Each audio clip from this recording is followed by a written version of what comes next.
Mon métier, c'est directeur technique.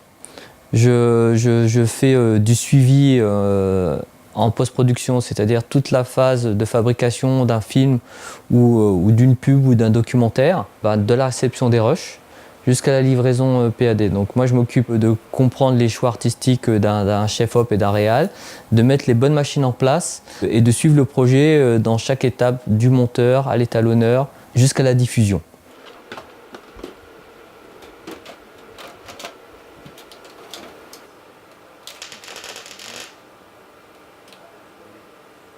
Le directeur technique apporte à toutes ces étapes de fabrication une expertise.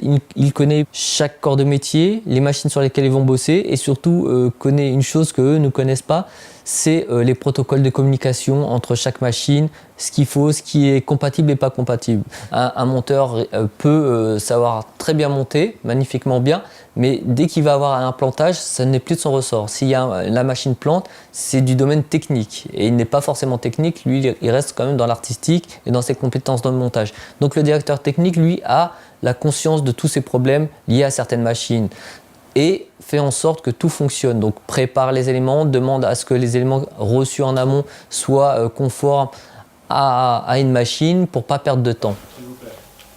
Ça fait pour vous et pour proposition.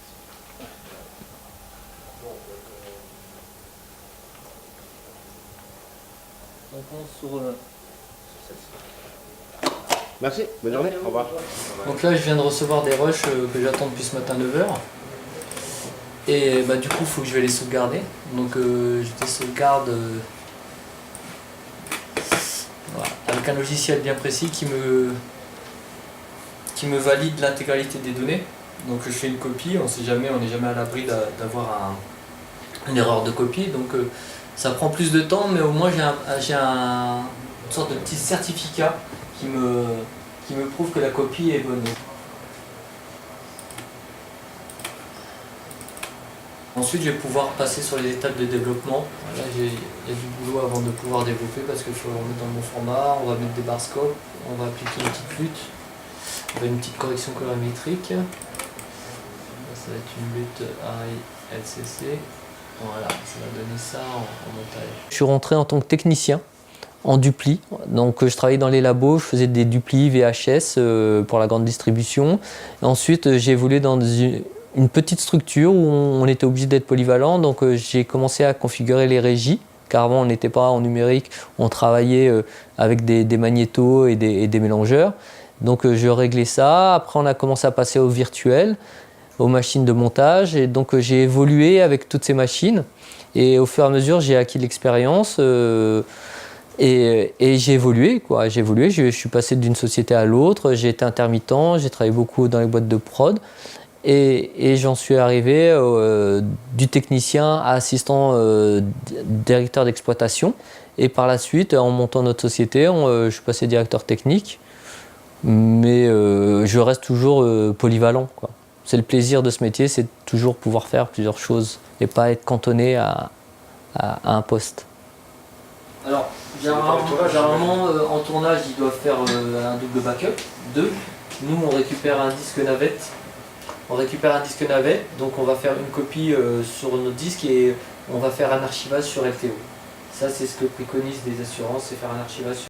C'est des bandes magnétiques, c'est des données informatiques. Je peux vous montrer une carte. C'est un gros robot avec un bras qui vient déplacer les cartouches. Et voilà, c'est une grande rangée où on a des bandes. Donc là-dedans on peut mettre des capacités jusqu'à 5 Tera, voire 6, voire 15 en compressé, mais ça on ne le fait jamais, c'est très mauvais. Toujours non compresser les données, car on peut avoir un problème sur le lecteur et un lecteur arrive à pas redécompresser des datas. On met ça dans le robot, on peut en mettre 50, donc 50 x 5, 250 Tera de données qui peuvent être stockées. Si on reste sur ces acquis, on ne va pas loin dans ce milieu-là. On est toujours dans l'évolution, donc la technique, on le voit, change tout le temps. Les modes de diffusion changent, donc on est obligé de suivre tout ça. Et puis on est toujours curieux, bien sûr. On est toujours à faire de la prévention aussi, préparer des machines en amont. Quand c'est calme, eh ben, on en profite pour refaire un point sur les machines, si elles sont à jour. Est-ce que si on la met à jour, est-ce que ça va être compatible avec nos logiciels ou est-ce que ça va nous faire planter? Ça arrive très très très souvent. Donc oui, il faut être méticuleux, parano.